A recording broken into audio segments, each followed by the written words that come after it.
Fijaros que ya para acceder a los estudios de bachillerato lo primero que se hace es que se solicita el estar en posesión del título de graduado en secundaria obligatoria y haber superado la evaluación final por la opción de las enseñanzas académicas.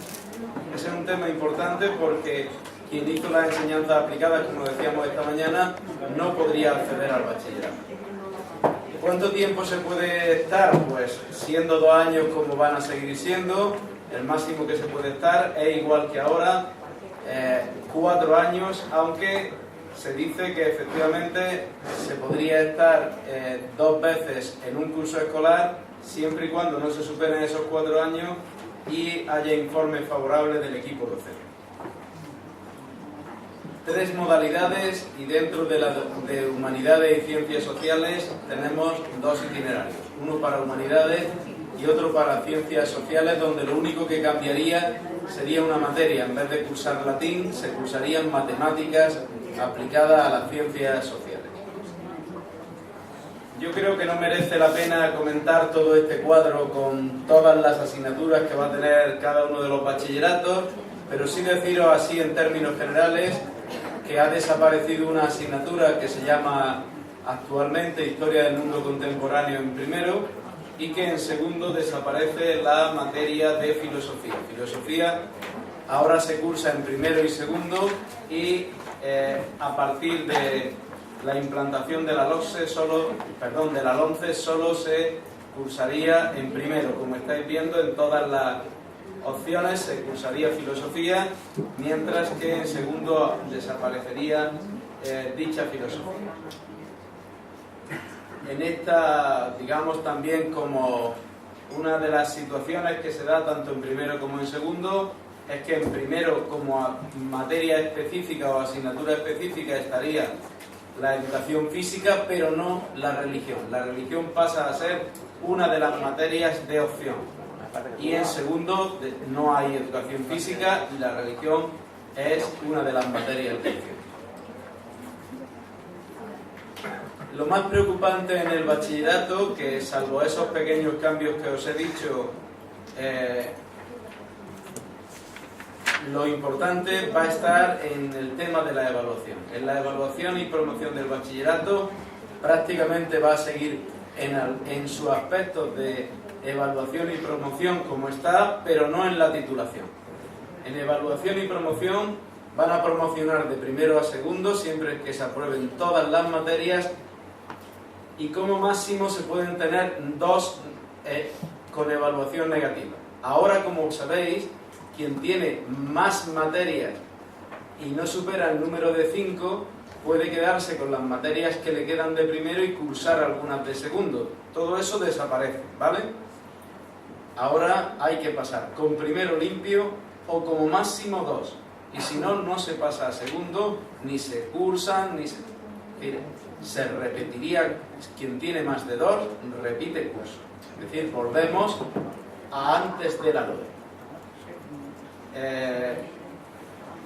Después hay una cuestión que sí nos debe de preocupar, que es la evaluación final.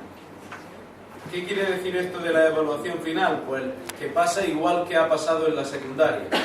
Que los chavales cuando terminan segundo de bachillerato, ahora, como muy bien sabéis, se les da su título de bachillerato.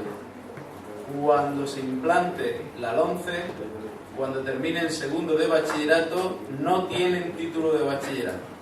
Para tener el título de bachillerato tendrán que superar una prueba similar a la selectividad, pero no para acceder a la universidad, sino para, insisto, para obtener el título de bachillerato. De tal modo que esa prueba tendrá más o menos lo mismo que en secundaria. Tienen que examinarse de todas las materias troncales generales, más de 2 materias troncales de opción y una materia específica que no sea ni religión ni educación física. Es decir, que la prueba es similar a la de secundaria y similar a la que actualmente se hace para la selectividad, pero para obtener el título de bachillerato, no para otra cosa. ¿Por qué? Pues porque algo que va a cambiar también es cómo se accede a la universidad, que ahora pasaremos a explicarlo. Pero antes de eso, vemos algunas cuestiones. Mirad, igual que os dije que la prueba de tercero de primaria la ordenarían las comunidades autónomas, dijimos que a partir de sexto de primaria, y fundamentalmente las dos, la de final de secundaria y la de final de bachillerato, nos dice ya de por sí que esta prueba, digo porque no lo he dejado ahí puesto, será realizada por profesorado del sistema educativo español ajeno o externo al centro. La prueba de secundaria y la prueba de bachillerato por profesorado que no es del centro.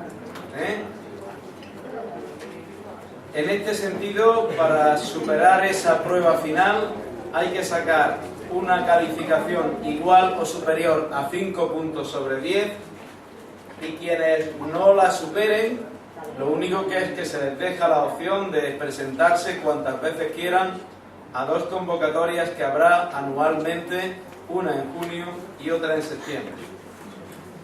Cuando alguien se presente de nuevo, se puede presentar por dos razones: bien porque no la aprobó o porque quiere subir nota. Si alguien se presenta para subir nota, la única cosa en positivo es que si no consiguiera subir nota, tampoco se le bajaría. Es decir, siempre se le dejaría la nota más alta que obtuviera. ¿Cuál sería la calificación que se llevaría en el caso de bachillerato? En el caso del bachillerato, para obtener la nota media, cambia la ponderación con respecto a la secundaria. En secundaria recordamos que era el 70% para las notas de los 4 cursos y el 30% para la prueba. En bachillerato será el 60% para las notas de bachillerato, pero además le pone otra condición, y es que antes de hacer esa ponderación, las notas se multiplicarían por el número de horas que tienen. Es decir, todas las materias no valdrían igual. Una materia que tiene 4 horas tendría más valor que una que tiene 3 horas, o una que tiene 1 hora. Por ejemplo, la educación física actualmente tiene 2 horitas nada más. Sin embargo, cuando se hace la media, es una asignatura más y se divide por el número de asignaturas. A partir de la implantación en la LOMCE, no. A partir de la implantación de la LOMCE, las materias de modalidad, que por ejemplo si lo pusiéramos con el sistema actual, las materias de modalidad tienen 4 horas, primero se multiplicaría esa nota por 4, mientras que la educación física, por poner un ejemplo, se multiplicaría por 2, que son las horas que tiene. Y después se dividiría todo por el número de horas que tiene la suma de asignaturas. Eso supondría el 60% de la nota del bachillerato, y el 40% lo supondría la evaluación final que se haga. Pero no queda ahí la cosa.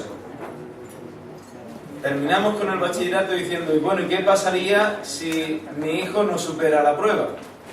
Pues aparte de que se pueda presentar cuantas veces quiera, la única opción, si es que no aprobara, es que mientras tanto, con todas las asignaturas probadas, sí que puede acceder a los ciclos formativos de grado medio, a los ciclos formativos de grado superior y a las enseñanzas deportivas de grado superior.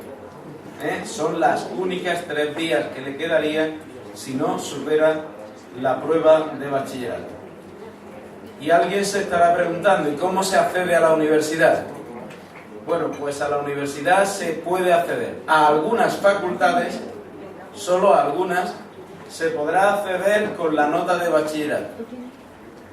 Pero queda a la potestad de las universidades y de los distintos estudios en esas universidades el que éstas puedan fijar unos procedimientos complementarios.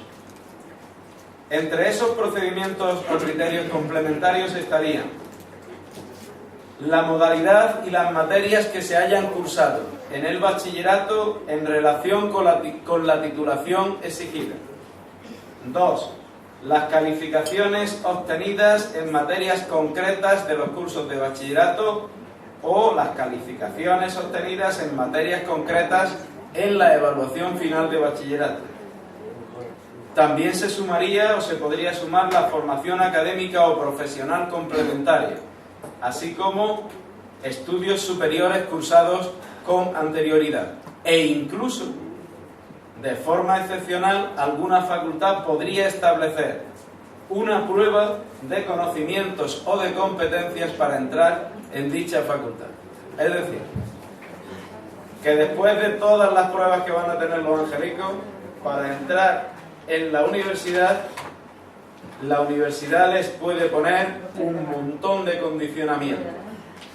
Fijaros que en muy poco tiempo, cuando ya decíamos a ver si mi hijo saca un 9 con algo para que entre en la carrera que quiere entrar, nos tuvimos que acostumbrar a que el 9 y pico se convertía en 13 y pico, porque la nota máxima era 14. Y cuando ya sabíamos calcular hasta 14, ahora que su hijo saque todo lo que pueda, porque después no sabemos lo que puede venir, sino que vendrá en función, vuelvo a decir, de lo que diga cada universidad e incluso dentro de las universidades las distintas facultades o grados que se cursen en dichas facultades. Solamente ha dejado fijado que como mínimo la universidad tendrá que respetar el 60%, el 60% de todo lo que ponga se lo tendría que dar a la nota final en el bachillerato. Pero fijaros, del 60 al 40 queda mucha puntuación que puede poner cualquier universidad o facultad de forma intermedia. Con lo cual, os avanzo que precisamente la semana pasada salió el Real Decreto que regulaba esto para que ya las distintas universidades vayan estudiando los criterios que quieren ir colocando en cada uno de sus grados para todo esto. Con lo cual nos suponemos que en breve puede ser el año que viene, las universidades empiezan a decirnos cuáles van a ser las condiciones de acceso que tendrán los chavales a dichas universidades. Esto se empieza a poner cuesta arriba y yo siempre os diré una cosa, no era cuestión de meterlo hoy porque es una cuestión, digamos, para dedicarle el tiempo que haga falta, pero a lo mejor tenemos que ir repensando las cosas de otro modo.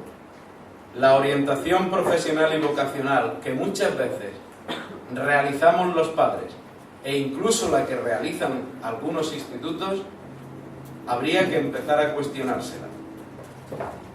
¿Por qué digo esto? Mirad, por ejemplo, si me voy y pienso ahora mismo en los orientadores y orientadoras de los institutos, a los que no critico porque yo también lo fui, tenemos diversos programas, incluso informatizados, para orientar al alumnado siempre a la universidad. Y yo, desde hace años, vengo diciendo que eso es un error. De hecho, si nos fijamos en qué ocurre en la mayoría de los países de la Unión Europea, excepto en 4 países, de los cuales siento decir su nombre porque los vais a identificar con otras cuestiones económicas, excepto 4 países que son Grecia, Italia, Portugal y España, tienen la cabeza muy gorda y la cintura muy estrecha.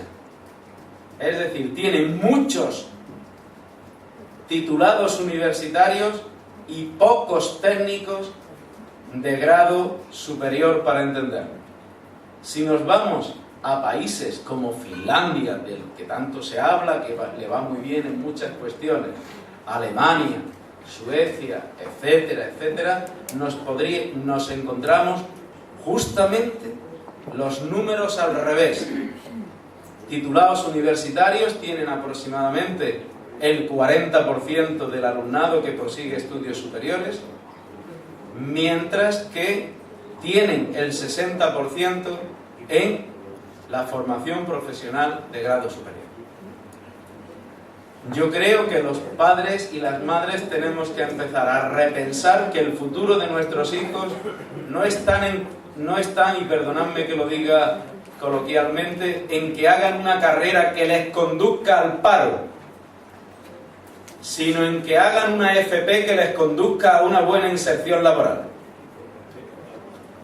Lo cual no quiere decir que si vuestro hijo o vuestra hija tiene muy claro que lo que quiere hacer es una carrera universitaria, no estéis vosotros detrás apoyándolo. Pero tras una buena información de cuáles son las salidas laborales, las salidas académicas, qué ocurre en cada situación, cómo estamos, de qué manera, y con eso nosotros, con una buena orientación, después apoyar a nuestros hijos a muerte en lo que sea. Pero primero una buena formación y una buena información. Hoy nos siguen faltando muchos técnicos superiores y hoy vamos a ser realistas. Hacer muchas licenciaturas de las que tiene nuestro país conducen a un solo sitio, a la oficina del paro. Por lo tanto, yo creo que quizá, y esto nos debe de llevar a una reflexión, los primeros que deberíamos de tener una información y una formación seria en cuáles son la situación laboral que existe hoy, lo que se llama una prospectiva en materia laboral, los primeros nosotros, sabiendo qué es lo que tiene futuro, vamos a decirle a nuestros hijos que la orientación debe de estar en ese camino. Porque fijaros, una cosa distinta será, no, es que mi hijo tiene empeño desde pequeño en ser tal o cual cosa, y de eso hay muy poco. No importa, si él tiene una enorme motivación y está dispuesto a luchar a pesar de lo poco que hay en ese sentido, entonces apoyémoslo. Y digo, lo que no tenemos que hacer es, como no hay trabajo por aquí, lo llevamos por aquí. No. ¿Qué quiere mi hijo? ¿Cuáles son las cualidades? Que eso también hay que ver. ¿Cuáles son las cualidades que nosotros le vemos a mi hijo? Que él también se ve a sí mismo. Y con todo eso vamos a orientarle académicamente, profesionalmente y personalmente. Y cuando digo personalmente, hay quien termina siendo algo porque sus padres lo guiaron, pero es un desgraciado toda su vida en ese trabajo. Y lo personal también es muy importante. Ser un desgraciado toda tu vida, porque encaminaste tu vida laboral en una dirección determinada, eso es un sentido. Tenemos muchos años de vida por delante cuando una persona termina a los 25, a los 23 o a la edad que sea. Con lo cual lo que tenemos que hacer es trabajar mucho el tema de la orientación. Y yo creo que quizá una vez que tengamos todo esto un poquito más maduro, creo que sería muy importante hacer pues jornadas de formación dirigidas a las familias en la orientación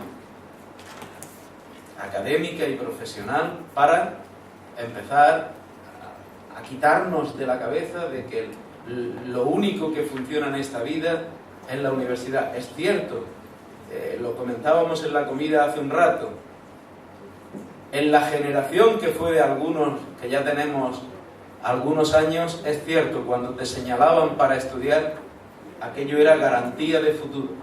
El que estudiaba tenía trabajo y además tenía estatus social, si queremos llamarlo también. Hoy eso no es así. Hoy casi, si me apuráis, llama al fontanero, después de llamarlo, hay que volverlo a llamar, decirle que por favor venga, haga usted lo que quiera, cóbreme lo que le dé la gana porque no sé lo que ha hecho y encima muchas gracias por haber venido. cuidado, que hoy las escalas de valores las tenemos que poner en muy distintos sitios, ¿eh? He puesto lo del fontanero como podía haber puesto otro ejemplo, que nadie se dé por... digo, por si hay algún fontanero entre nosotros, no tengo nada ni a favor ni en contra de los fontaneros, por Dios. Simplemente que sepamos que hoy hay mucha formación profesional donde quizás deberíamos de ir viendo también perspectivas y salidas y orientar sobre todo a nuestros hijos a que hoy ser un buen técnico es algo muy loable y algo que nos puede dar salidas laborales. ¿Para qué queremos a nuestro hijo con una licenciatura, pero con un trabajo que no es el suyo? Cuando hablábamos casi peyorativamente de los mileuristas, ya quisieran hoy muchos profesionales de mucha titulación ser mileuristas. Así que cuestionémonos muchas de estas situaciones para que efectivamente la direccionalidad que busquemos para nuestros hijos sea múltiple, variada y en todos los sentidos posibles.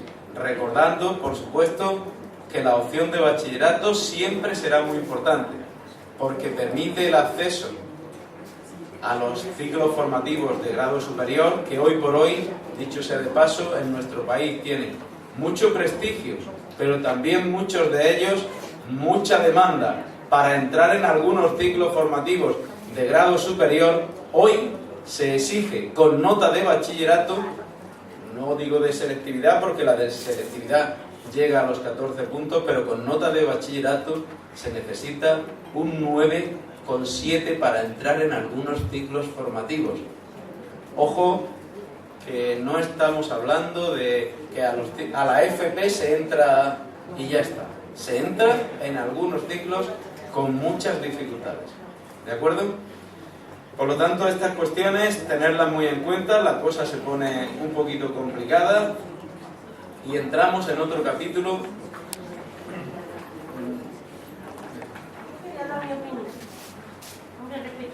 Un momento, por favor, para que te hagamos todo. Aunque yo tengo la voz potente, que yo no... Ya, pero... Todo de pecho. Ahora, mira,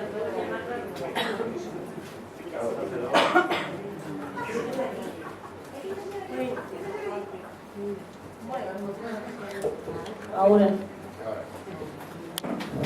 Yo, por ejemplo, por lo que estoy sintiendo y eso, a ver, yo sé que se están poniendo las cosas crudas y como se están poniendo como se pondrán. Pero que entonces si quieren que los nenes estudien y eso, yo que sé, lo están poniendo muy difícil, muy difícil, muy difícil. Vamos a ver.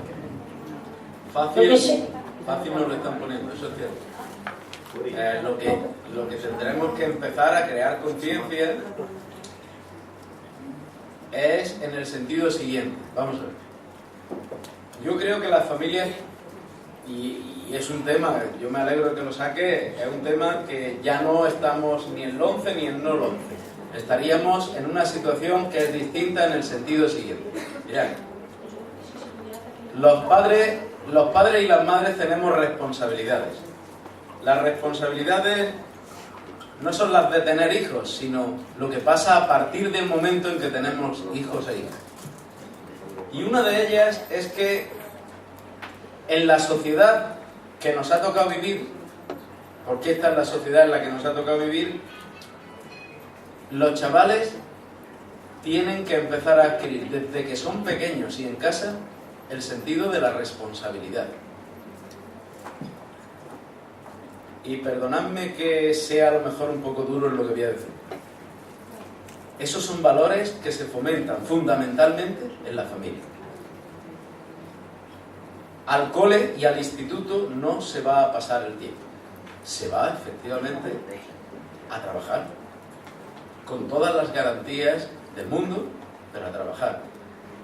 Y en este sentido, el chaval, salvo que tenga alguna dificultad, algún problema, normalmente van a ir saliendo. A unos les costará más y a otros menos. ¿Que esto ha puesto un poquito de cuesta arriba? Sin lugar a duda, eso no lo vamos a negar. Pero eso no quiere decir que esto haga a nadie imposible. Yo no me quiero ir muy atrás en el tiempo. pero si me voy un poquito atrás en el tiempo, sobre todo para los que se nos ha caído el pelo, esto no es nuevo. Las reválidas ya existieron. Es más, existía incluso lo que se denominaba el ingreso. Primero, para poder empezar a estudiar tenías que pasar una prueba. Y después las reválidas, 2 reválidas durante el bachillerato. Es decir, y ahora hemos vuelto a una situación deseable, por supuesto que no, ni la comparto, pero que está aquí. Si tenemos esto, y como decíamos cuando hemos empezado, no vamos a ser insumisos a lo que dice en principio una ley, pues evidentemente solo nos queda una cosa, que es inculcar el sentido de la responsabilidad en nuestros hijos. Inculcar el sentido de la responsabilidad y trabajar 2 cuestiones que debemos de trabajar siempre los padres. El autoconcepto y la autoestima en nuestros hijos. El autoconcepto es hacerles ver cómo son cada uno de ellos. Y en este sentido, la mayoría seréis padres o madres de más de un hijo. Serán incluso, en muchos casos, en la inmensa mayoría del mismo padre y de la misma madre. Y sin embargo, muchas veces son distintos. Y aun siendo distintos, nosotros les tenemos que decir que todos luchen, cada uno en la medida de sus posibilidades. Eso es el autoconcepto. El autoconcepto es, yo sé que tú tienes más dificultades, por tanto, igual que tu hermano, en una hora que ha estudiado, lo domina todo, pues tú tendrás que echar 2, porque sabemos que a ti te cuesta más. La autoestima, que es tan importante como el autoconcepto, es decirle, mira, lo que tú te propongas, casi seguro que lo consigues, por 2 razones. Porque si tú quieres, tú puedes. Y por otra razón más importante, porque cuando tengas dificultad, aquí estamos tu padre y tu madre para apoyarte en lo que haga falta. Esto no es cuestión de un día, esto es cuestión de una constante desde que son pequeños en hacerlo de una forma sistemática. Ahora bien, una vez dicho todo eso, a nuestro hijo hay que decirle, ¿esto qué significa? Esto significa que tú tienes unas horas escolares y luego tendrás unas tareas que realizar. Y que cuando uno quiere luchar por algo, hay veces que uno tiene que poner mucho empeño en ello. Eso, que es educación y que es fundamentalmente de la familia, no lo podemos dejar en el tintero. Voy a poner una anécdota. Cuando llevamos a nuestros hijos por primera vez al cole, cuando vamos a recogerlos, hay 2 expresiones en las madres o en los padres. Una es, o debería de ser, ir a abrazarlo, por supuesto, conforme sale, pero diciéndole, ¿qué habéis aprendido hoy? Pero no, la mayoría vamos a abrazar a nuestro hijo pequeño y decirle, ¿cómo te lo has pasado hoy? Al cole no va uno ni a pasárselo bien ni mal. Al cole se va a aprender, oye, si te lo has pasado para colmo bien, mejor todavía. Pero lo que ha sido, la finalidad no era pasárselo bien, jugar mucho o poco con sus amigos, sino aprender mucho. La escuela tiene una finalidad, educar. Y en la educación hay esfuerzo, hay empeño y hay una serie de valores a conseguir importantes. Por lo tanto, perdonadme porque no era mi intención, pero aquí los papás y las mamás, en todo lo que acabo de decir, tenemos mucho que dar, mucho que poner de nuestra parte. Por lo tanto, que se ha hecho cuesta arriba, no hay cuesta arriba que sea un obstáculo si el coche en el que voy tiene potencia. Y para que tenga potencia tiene que tener buen motor y buen combustible. El buen motor será nuestro hijo. El buen combustible, el que nosotros le demos.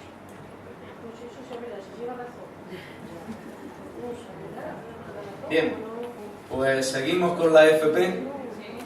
Mirad, nos vamos a la FP y hasta ahora, digo hasta ahora, si hubiésemos presentado la formación profesional que teníamos hasta ahora, con 2 renglones teníamos suficiente. formación profesional de grado medio y de grado superior, pero de pronto ha salido un ciclo nuevo que es el de la formación profesional básica. Ese ciclo es hoy una gran novedad y para colmo comienza el día 15 de septiembre. Es más, puede que en estos días os hayan citado a algunas de las personas que estáis aquí, que tengáis a vuestros hijos en segundo, tercero o cuarto de la ESO y os hayan llamado para una entrevista que tendréis seguramente la semana que viene. Sí. Algunos ya la habéis tenido, ¿vale? Pues mejor todavía. Pues eso es lo que os vamos a contar, ¿vale? Y os vamos a contar lo que hay detrás de esa entrevista. Vamos a ver. ¿En qué consiste la formación profesional básica? Lo primero es que hay que situarla en la formación profesional, pero dentro de la educación secundaria obligatoria, no después de la educación secundaria obligatoria, dentro de la educación secundaria obligatoria, como si fuese una medida de atención a la diversidad. ¿De acuerdo? Dentro de la formación profesional, pero dentro de la educación secundaria. No termino la secundaria y hago una FP, sino dentro de la secundaria estaría esta formación profesional. ¿Por qué? Porque lo primero que hace esta formación profesional es sustituir a lo que hasta ahora se han venido llamando programas de cualificación profesional inicial, más conocidos como PCPI. Yo voy a hablar claro. Yo no soy tan pesimista como algunas veces se nos plantea esta formación profesional. Yo digo que esta formación profesional es una alternativa a chavales que efectivamente tienen riesgo de no conseguir el título de graduado en secundaria y es un camino alternativo. Vamos a dejarlo en principio ahí. Camino alternativo. Hacia otro sitio. Porque claro, yo entiendo a quien hace una crítica a esta opción y es la siguiente. La crítica que se hace es que la adolescencia, y quienes tengáis hijos en esta edad de la adolescencia, sabéis que es una edad compleja, muy compleja. Habéis visto cómo vuestros hijos, que eran fantásticos, maravillosos, dóciles, que eran una dulzura de niño o de niña, de pronto se me ha vuelto un niño o una niña incontrolable, respondón, por decirlo de alguna manera, con un carácter insoportable. No sé qué le ha pasado a mi hijo o a mi hija, nos decimos. Yo digo que el que no se lo explique, lo que tiene que hacer es, si todavía le vive su madre o su padre, pero fundamentalmente su madre, que vaya y hable con ella y le pregunte: mamá, ¿cómo era yo cuando tenía 14 o 15 años? Y a partir de ese momento descubriréis que a vuestro hijo o a vuestra hija no le pasa nada que no os pasó a cualquiera de los que estamos aquí. Pero lógicamente es una edad compleja, difícil, porque queremos mucha libertad, queremos una serie de prerrogativas que a lo mejor deben de venir un poquito después, pero las queremos ya. Es decir, ahí hay unos cambios que hay que saber aguantar el tirón, entre comillas. Bueno, pues ahí, cuando esa situación que es difícil se vuelve compleja, tiene también su repercusión en lo que denominamos el rendimiento académico, es decir, en los estudios. Y a veces, mi hijo o mi hija, que iba muy bien, decimos que se nos ha torcido. Yo digo que no se ha torcido, está teniendo un mal bache. Por eso algunas personas critican, porque alguna parte negativa que tiene la formación profesional básica es que ya empieza a encauzarte por un camino muy determinado, a una edad muy corta, como pueden ser los 15 años. Porque a estos ciclos, efectivamente, para acceder a ellos se necesitan una serie de condiciones que son las siguientes. tener cumplidos 15 años y no llegar a superar los 17 en el momento de acceso o durante el año natural en curso. Es decir, los niños que no hayan cumplido 17 hasta diciembre. Que hayan cursado el primer ciclo de la ESO, es decir, primero, segundo o tercero, y no estén en condiciones de promocionar a cuarto, o excepcionalmente que hayan cursado segundo y se vea que no hay manera. Cuando decimos que no hay manera es que a lo mejor hizo primero, repitió primero, después de repetir primero le han seguido quedando 6 o 7, lo han promocionado a segundo y allí en segundo aquello está siendo un caos.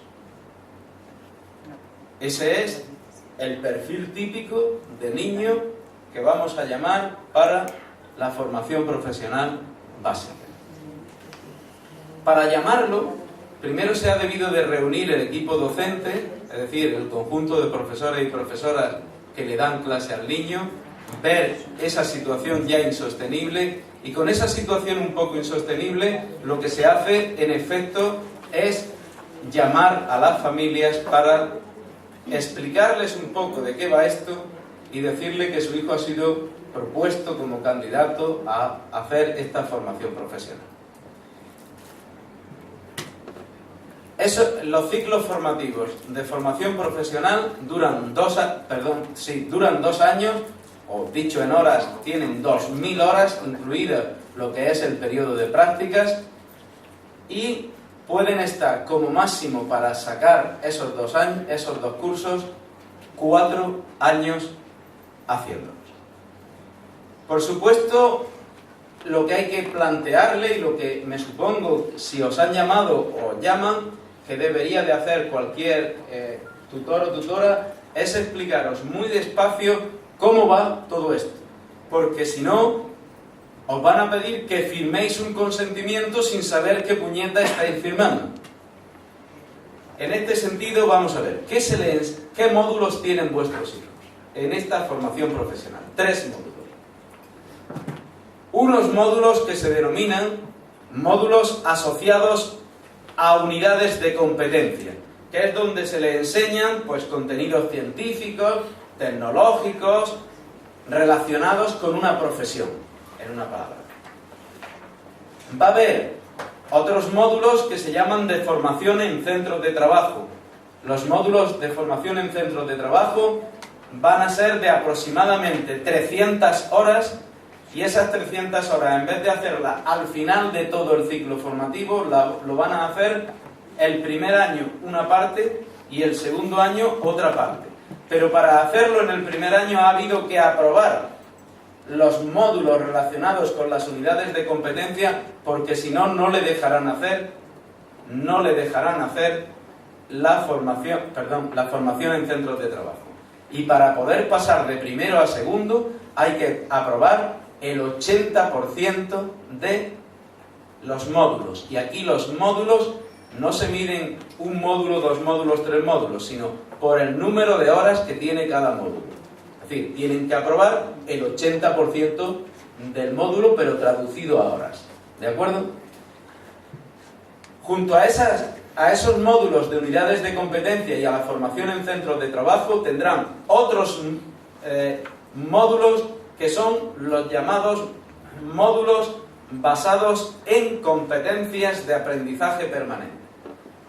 Los módulos basados en competencias de aprendizaje permanente tienen una característica que quiero que veáis despacio por su importancia. Y es lo siguiente, mirad, 2 bloques. Y en esos 2 bloques hay un bloque de comunicación y ciencias sociales, donde van a estudiar, digo para que nadie se lleve a engaño, me han propuesto para ir a una FP, mamá, di que sí, porque yo ya no quiero estudiar más. Pues chico, estás equivocado. Eso es lo primero que hay que decir. Si tú quieres ir allí, que sepas que te vas a encontrar con lo siguiente.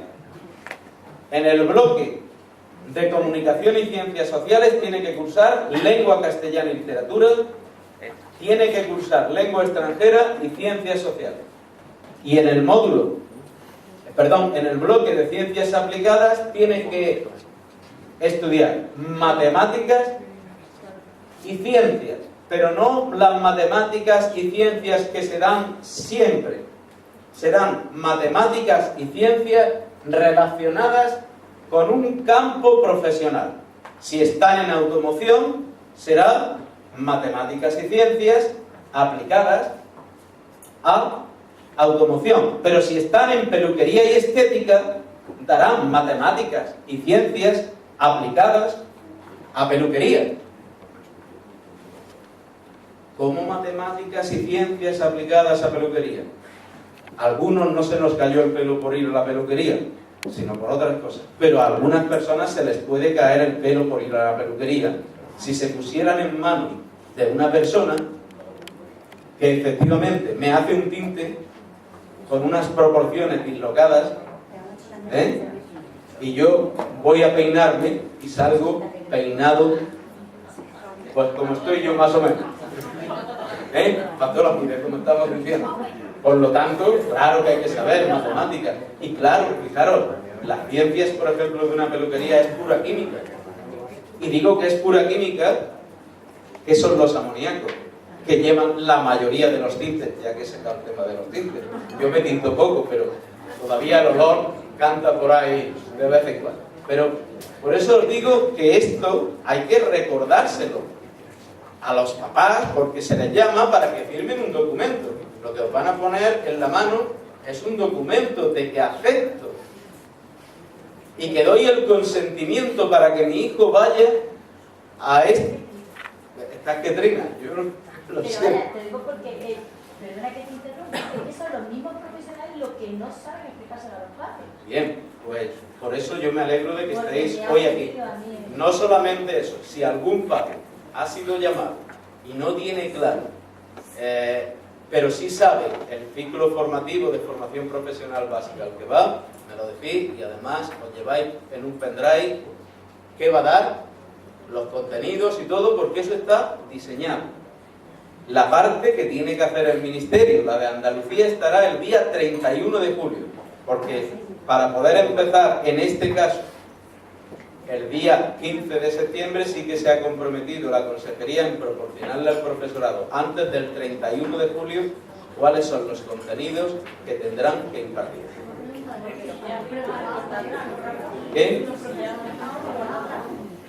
Hombre, si lo ha firmado, lo primero es que, fijaros, ha firmado un papel y a ti te han dado otro, ¿verdad? Donde dice, si lo leéis despacito, es que se le da al padre una certificación de que usted ha firmado el consentimiento. Bien, se os enseñó un consejo orientador. Después del consejo orientador hay un documento que se llama documento 2 del anexo de... No quiero ir a legislaciones que no vienen al caso. En el que firmaste el consentimiento. Un tercer documento que es el que se os da precisamente a los papás, es decir, 4 documentos antes de hacer el trámite. Por lo tanto, si... Pero bueno, dejadme que llegue un pelín hasta el final y ya, porque yo sé que este tema es un poco polémico.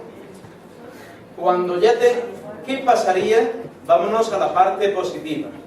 Cuando digo la parte positiva, yo siempre digo que a pesar de las críticas que se le hagan a las cosas, si las tenemos ahí, si mañana, y alguien dirá, ¿qué pasa si cambia el gobierno? Si cambia el gobierno, en algún momento ya veremos. Pero mientras no, y no olvidéis que aunque cambien las cosas, las leyes, y esto es una ley de educación, ningún gobierno ha llegado y de la noche a la mañana cambia una ley. Una ley tiene un trámite parlamentario largo siempre largo. Mínimo, entre 1 y 2 años. Mínimo. Más 2 que quedan, pues hacer cuentas.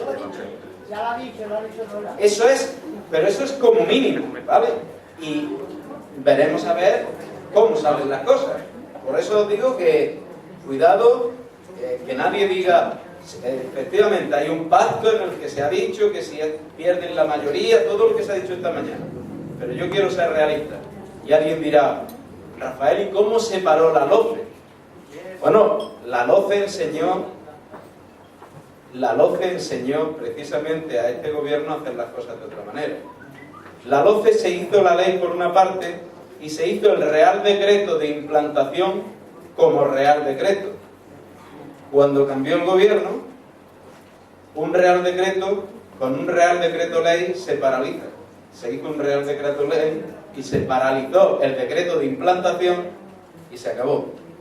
¿Qué han hecho para cubrirse?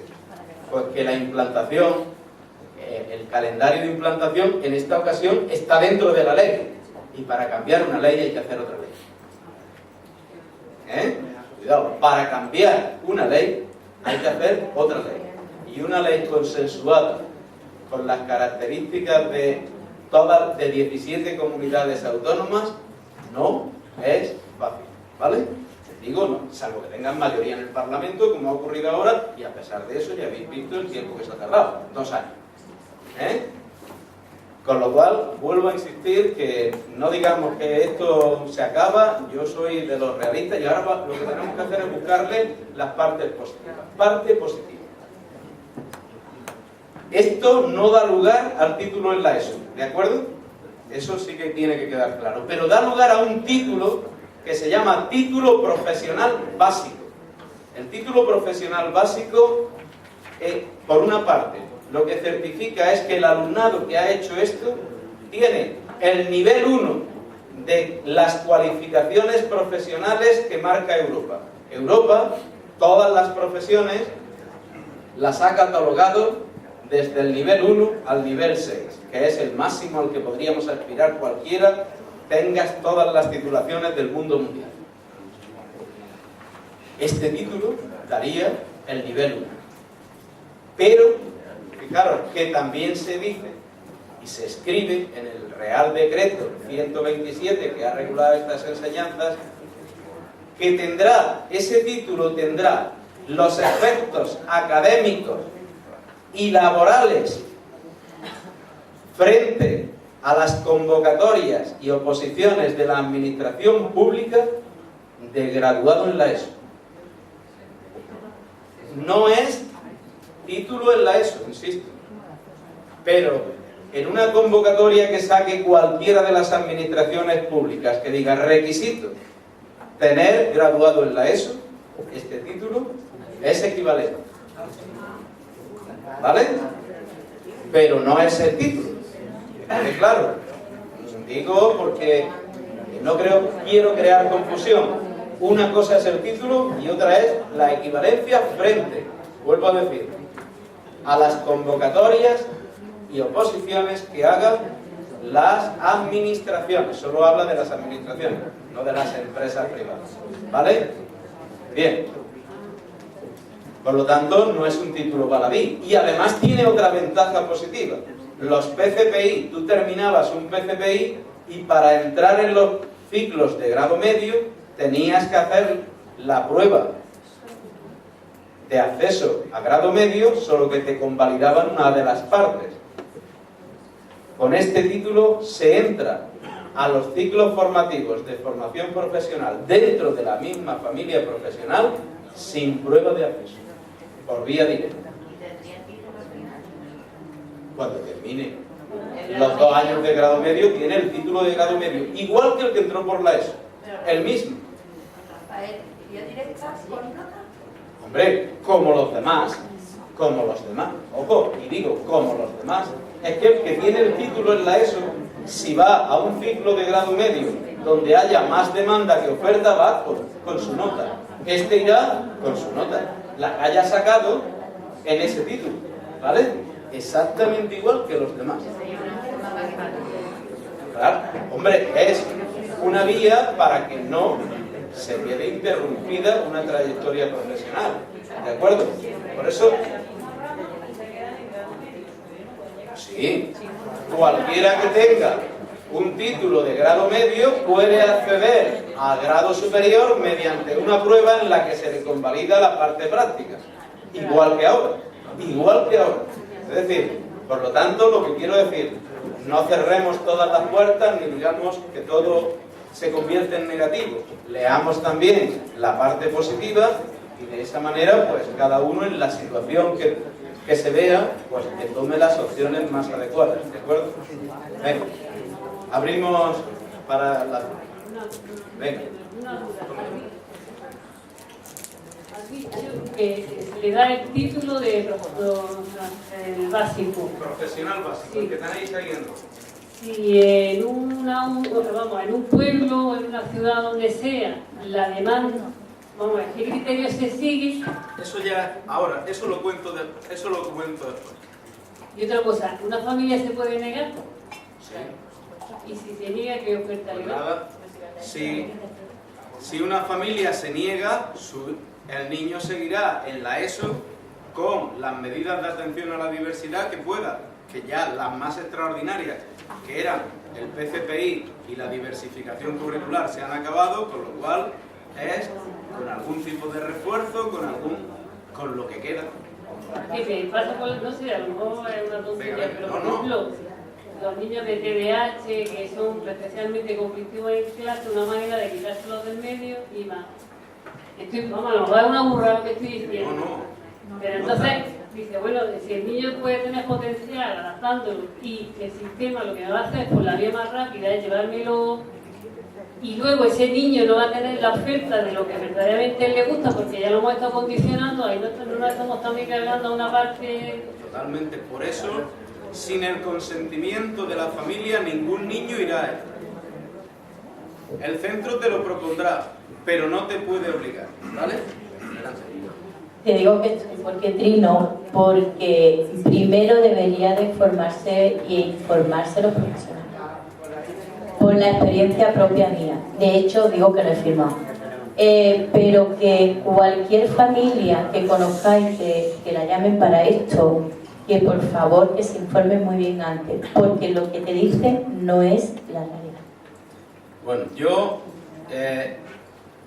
os digo, no quiero con esto disculpar al profesorado, pero sí decir toda la verdad. Ya me conocéis, yo no me gusta mentir y tengo que decir toda la verdad. Tener en cuenta lo siguiente, mirad, el Real Decreto 127, que es el que ha regulado esta formación profesional, salió en el mes de marzo. En el mes de marzo ha habido conflictos, ¿por qué no lo vamos a decir?, entre la administración central y la administración autonómica. ¿Por qué? Pues porque la administración central, y lo ha comentado el director general esta mañana, sacó 14 títulos nada más. Las comunidades en general pusieron el grito en el cielo porque en PCPI había 25 títulos. Por las presiones de las distintas comunidades, el Ministerio al final ha sacado 7 títulos más, es decir, 14 más 7, 21. Esos 7 títulos los sacaron el día 30 de mayo. Es decir, cuando muchos profes decían nuestro PCPI se cae y ya se habían olvidado de todo esto porque pensaban que se les caía, hace días, y si hay algún director de secundaria lo puede ratificar, hace no más de 10-15 días le cargaron a los institutos: usted va a tener un ciclo de formación profesional básica de tal tipología.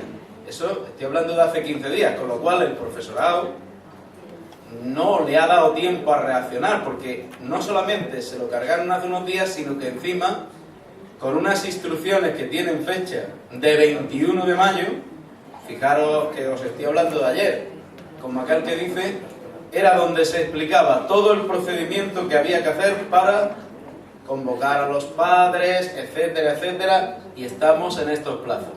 Ya digo que no es por disculpar al profesorado, pero lo que sí quiero que veamos es que son normativas de hace días, de lo que estamos hablando es de días.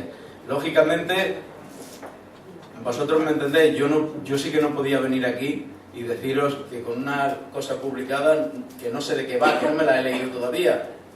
Esto está aquí, y de hecho estamos haciendo precisamente, y los directores que haya por aquí lo saben, en todas las provincias una ronda con directores y directoras explicando todo esto en todas las provincias sin excepción, para que cuanto antes llegue a los centros y tengan una información, pues, igual que la que estáis teniendo vosotros hoy. Quizá menos porque se hace en una mañana y no a lo mejor con el detenimiento que sería necesario, en todo caso remitiéndolos a la normativa que hay y demás. Pero yo sí quiero, hombre, y como estáis aquí todas las federaciones, primero, en la revista tenéis un esquema y luego si alguien quiere alguna ampliación de algo no tenéis más que pedírmela para que podáis hacerle llegar a cuantos padres podáis toda la información necesaria para que la toma de decisiones se haga de la mejor manera posible, ¿de acuerdo? Bien. Rafael, perdona un momento. No, es que yo quiero, como esta mañana no estoy el tiempo, yo quiero de primaria y de instituto hacer una pregunta. Lo dejamos para luego lo último, si quieres antes de seguir formación más por... Yo, fijaros, yo tengo la tarde para vosotros. Bueno, me da igual contar unas cosas antes y otras después. Yo vengo del IE Santa Gracia de Linares. Mira, como están los bilingües, que si va a seguir bilingüe en primaria, va a afectar eso en los institutos, porque sabes que cuando vas tercero ya tienes que irte por una rama por otra. Nada, el bilingüe sigue siendo bilingüe, ¿vale? Sí, que no va a ser... Ahora bien, cosa distinta es que efectivamente alguien tendrá que arbitrar. Sobre todo, vuelvo a decir, cuando llegue a cuarto, esto supone, pues, un desdoble, por decirlo así, no previsto inicialmente, y eso necesita, pues, más horas de profesorado en ese bilingüe. Como muy bien sabéis, antes de aprobarse cualquier proyecto bilingüe, lo que se hace es un ajuste para ver si existe profesorado que tenga nivel de B2 suficiente para impartir ese bilingüe en los centros, y en este caso habrá que reajustar las plantillas si fuera necesario, ¿vale? Pero en principio, quien sea... Como eso lo iba a contar justo en cuanto terminara la 11, pero no importa adelantar algunas cosas. Vosotros imaginaros en primaria. En primaria el bilingüe se daba conocimiento del medio y en algunos casos alguna materia más. Pero en principio conocimiento del medio. La cosa sigue igual que estaba. En vez de dar conocimiento del medio, el profe que estaba dando bilingüe va a dar ciencias naturales y ciencias sociales. Porque como os contaré dentro de un momentito, el mismo tiempo que se le estaba dedicando es el que se le va a dedicar, ¿vale? Así que por el bilingüe no tengáis ningún temor porque continuará exactamente igual, ¿de acuerdo? Continuamos con este tema. Bueno, esto creo que me puedo saltar porque he comentado casi... Bueno, sí, de aquí me queda una cuestión. ¿Qué pasa si un chaval que hace formación profesional básica quisiera obtener el título de graduado en la ESO? Pues lo ideal es que se presente a la prueba de mayores de 18 años. Ahora bien, cuando el Ministerio hizo el calendario, pues no hizo bien los cálculos y va a quedar un año en el vacío, donde la Junta de Andalucía, precisamente, ya lo habéis escuchado esta mañana, va a hacer un complemento de currículum de aproximadamente 100 horas para que los chavales puedan obtener este título y máxime en ese año que se queda en vacío, es decir,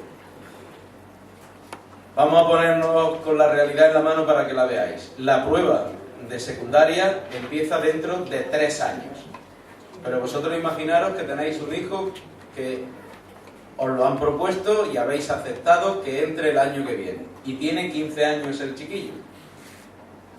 El chiquillo, oye, le entusiasma este nuevo planteamiento de la formación profesional porque va a ser aproximadamente no, el año que viene va a ser 15 horas de manipulación para entendernos, por no ponerlo sobre una profesión, y 14 de estudio y una de tutoría.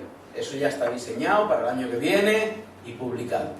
Bueno, pues al chaval se entusiasma y lo termina en 2 años. Lo termina muy bien y tiene 17 años. Con 17 años no puede hacer la prueba de mayores de 18. Esos en concreto se le saque. ¿Por qué no lo puede hacer? Porque todavía no ha empezado. Con lo cual, ¿qué ha dicho la consejería? Como ahí hay un vacío legal, pues lo que voy a intentar, igual que tenía unos módulos voluntarios para el PCPI, voy a hacer un complemento de currículum e intentar que estos chavales tengan el título de graduado en la ESO, ¿de acuerdo?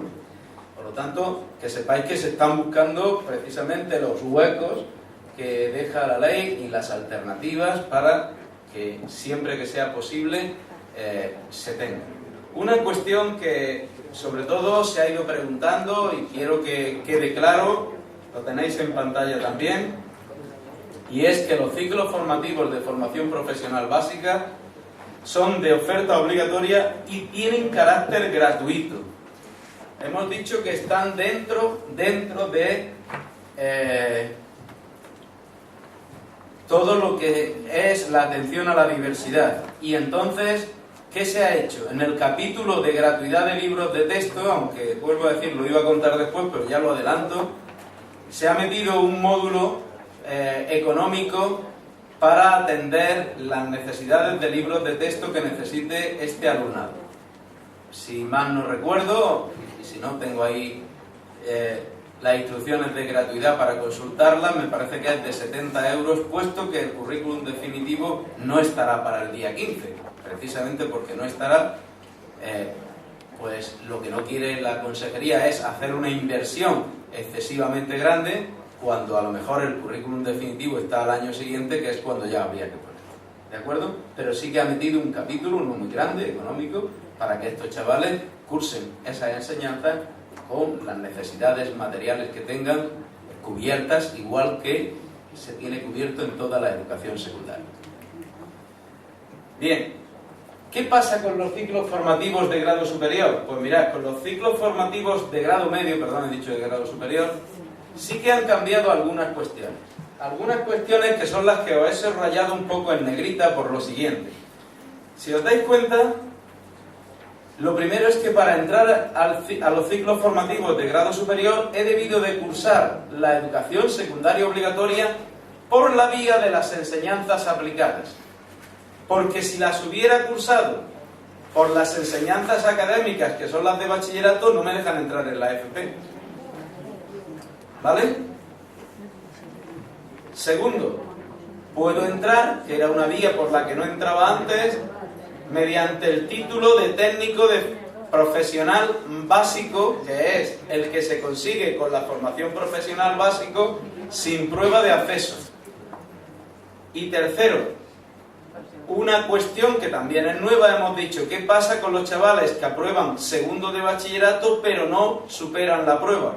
Y hemos dicho, pueden ir a grado medio, a grado superior y a enseñanzas deportivas de grado superior. Y además hay un punto más sobre el que todavía nadie, y digo nadie, me refiero, ni el Ministerio ni la Consejería han dicho nada, pero sí lo contempla la LOMCE, y es que dice que se podrá entrar en estos ciclos de grado medio superando un curso específico y tener cumplidos los 17 años. Si alguien me pregunta, Rafael, ¿y en qué va a consistir o cómo es ese curso? A día de hoy no sabemos nada, ni el Ministerio ha dicho esta boca es mía, ni la Consejería tampoco. Con lo cual, os tengo que decir que de eso, a día de hoy, no conocemos nada. ¿Sí? Y si tú sacas la ESO, cuando te dan a ti el certificado de la ESO, no te pone pues que lo van a hacer. Es que se va a hacer a partir de dentro de 3 años. Cuando se sacó la ESO tenía Un título y ya está. Un título de eso. Ya está. Y eso no te catalogaba de que te fueras a bachiller, que te fueras a grado medio. Ahora es que lo tienen que hacer. Ahora, dentro de 3 años. Tendrá que poner certificado de la ESO aplicado, ¿no? O certificado de la ESO académico. O las dos cosas, como hemos dicho esta mañana, más la nota. He dicho que llevaría esos condicionamientos, empezarán a llevarlo los títulos. Bien, para los ciclos formativos de formación profesional de grado superior, solamente una modificación, y es la entrada que puede haber para aquellos que hayan superado todas las materias de bachillerato, aunque no hayan superado la prueba. Hay otra modalidad más que ya está funcionando, dicho sea de paso, está funcionando, y qué pena que estando como estamos en Jaén pues no continuar a Santana, porque podría ser una de las perfectas candidatas a esta situación. La formación profesional dual está siendo criticada, no me voy a esconder, tiene sus críticas, pero también tiene sus virtudes. Este es el famoso modelo alemán. Los chavales desde un principio entran en la empresa y paralelamente comienzan a estudiar. En vez de durar 2 años, dura 3 años la formación profesional y se va haciendo en una formación paralela, empresa, centro de formación. Y bueno, he dejado, porque es de una implantación más reciente, el Real Decreto que lo regula, por si alguien tuviera interés en ver cómo va esto. Ya se está experimentando en algunas grandes empresas sobre todo. Y bueno, pues ¿cuáles son las críticas? Las críticas, bueno, los chavales empiezan en la empresa y empiezan ganando un mini salario. El problema o la crítica que hace mucha gente es que en realidad quitan puestos de trabajo y se ganan mini salarios. Y después de los que hay vienen otros y otros y otros y otros. ¿Pero eso se queda medio trabajar después? Compromiso de la empresa inicialmente no hay. Entonces no es el sistema alemán. Es el alemán se queda. No, en el sistema alemán algunos se quedan. Algunos se quedan. Conforme se van produciendo vacantes, en el sistema alemán, conforme se van produciendo vacantes en la empresa de los que han pasado por allí, llaman a las vacantes que tienen. Igual que se hará aquí. Me supongo que a los jefes de recursos humanos tendrán algunas instrucciones de que vayan fichando a gente, como hacen en todas las empresas, incluso cuando va a hacer las prácticas. Y esto va a ser algo similar. Por eso he dicho que este es el modelo alemán. No porque yo me lo invente, porque está copiado y calcado. ¿Vale? Está copiado y calcado. Bien. ¿Se puede pasar de la formación profesional a la universidad? Se podrá pasar de la formación profesional de grado superior a la universidad. Ahora bien, si desde el bachillerato se han puesto condiciones, desde la FP, las mismas. Con lo cual, la nota de la formación profesional será una parte y otras las que pongan las universidades. Digo por no detenerme, ya que os lo he contado anteriormente cuando hemos hablado del bachillerato. Mirad, en las enseñanzas artísticas, en las enseñanzas artísticas, solamente deciros que hay un cambio, sobre todo de nombre, ¿vale? Hasta ahora, cuando un chiquito terminaba, pues recordáis que primero era que si tenía el grado elemental, que si tenía el grado medio. Ahora empezamos ya a hablar de que tiene el título profesional, ¿vale? Pues se cambia el nombre nada más, ¿vale? Por decirlo de alguna manera. Y en el nombre, en vez de certificado profesional, se va a llamar título de técnico en lo que sea, ¿vale? En canto, en saxofón o en piano. Es un cambio de nombre. Después, lo del título de bachiller sigue exactamente lo mismo, solo que dice que como tiene que hacer la prueba, estos chavales harán la prueba en relación con las materias del bloque de asignaturas troncales, ¿vale? Con el de las troncales, solamente. Le quitan lo de la materia específica. Y no hay ningún cambio así que sea significativo. Con eso terminaríamos lo que dice la LOMCE en cuanto a las enseñanzas como tal. El resto de las enseñanzas que no he comentado es porque se quedan prácticamente como estaban. Pero la LOMCE no se acaba ahí, sino que tiene más cambios. Por ejemplo, va a introducir cambios en materia de escolarización. El cambio más significativo en materia de escolarización es el que tenéis en pantalla. Dice que empezará a haber centros que llamaremos centros con especialización curricular o centros que participen en acciones del fomento de la calidad. En esos centros de especialización curricular o del fomento de la calidad dice que se podrá reservar hasta un 20% de la puntuación asignada al criterio del rendimiento académico del alumnado. Lo pongo más concreto para que me entendáis. Ahora estáis viendo que para entrar en detalle, imaginaros un centro que tiene mucha demanda. Bueno, pues en un centro que tiene mucha demanda, como muy bien sabéis, hay niños que se quedan fuera y tienen que ser escolarizados en otro centro. Para eso existe un baremo, y en el baremo está la declaración de la renta, el sitio donde usted vive, el número de hermanos, si alguno de ellos tiene discapacidad, etcétera, etcétera, etcétera. Y por cada una de esas cuestiones se le va dando una puntuación. Bueno, pues el 20% de esa puntuación, imaginemos que el número máximo de puntuación sea 10, 2 puntos serían precisamente para el rendimiento académico. ¿Esto qué quiere decir? Pues que a los de sobresaliente les darían 2 puntos, a los de notable a lo mejor 1 o 1,5, a los de bien X, a los de suficiente medio punto. Eso ocurrirá solo en los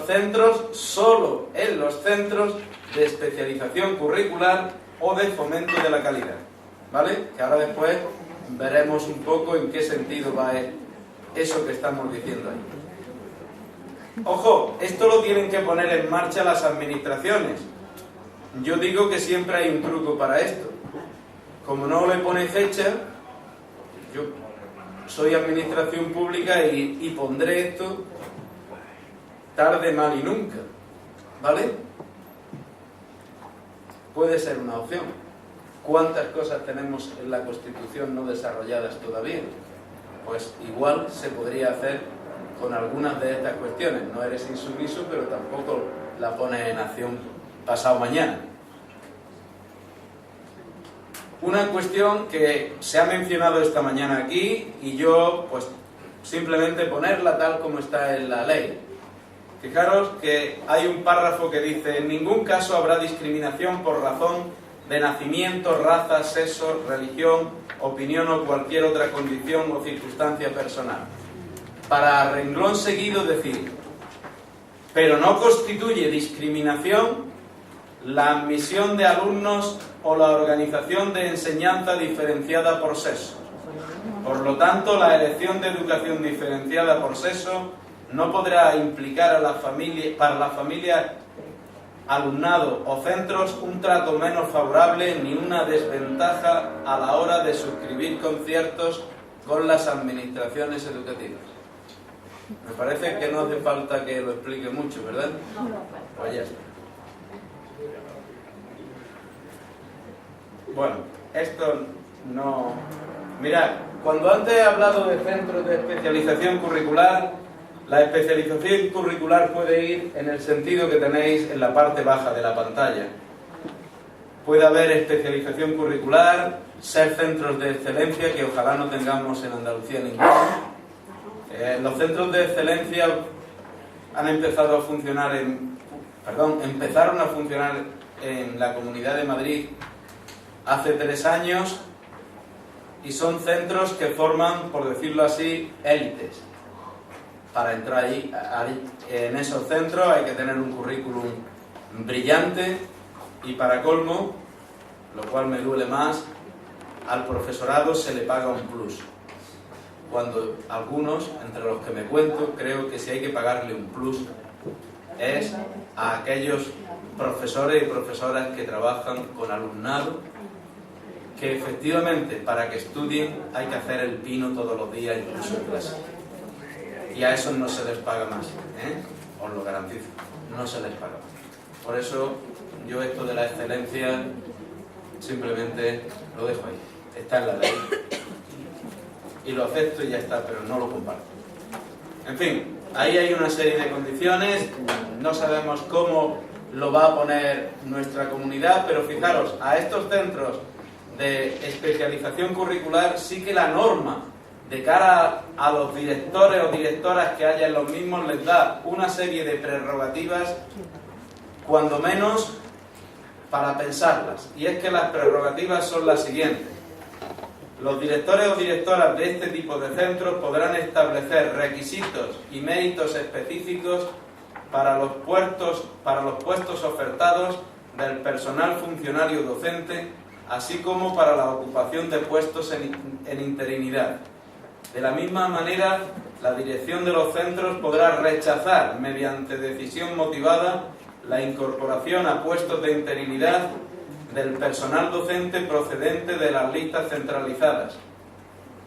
O dice que cuando exista vacante y financiación adecuada, podrá proponer de forma motivada el nombramiento de profesorado provisional o interino que hayan trabajado en los proyectos de calidad. Es decir, va a poder seleccionar de alguna manera al profesorado que quiere para esos centros. Por lo tanto, esto yo me supongo que antes de que se ponga en marcha debería de tener un debate serio con la comunidad educativa, porque esto sí que puede ser una ruptura bastante grande y crear unas diferencias serias entre los centros. Bien, yo volviendo a lo que ha comentado antes de la excelencia, como usted tampoco estoy de acuerdo en la implementación del tema de la excelencia, pero sí me gustaría saber cuál es su alternativa a este tema concreto, porque sí es verdad que he echado de menos hasta ahora que no se ha tratado el tema de alta capacidad, sí, de discapacidad en muchos casos. Se ha comentado 2 veces el tema de la profundización, conocimiento, que he tenido ocasión de preguntarle a mucha gente aquí, casi nadie lo conoce, desgraciadamente. Y es verdad que estos niños sí necesitan apoyo, sí necesitan profesorado, sí necesitan una formación específica que no se está dando tampoco.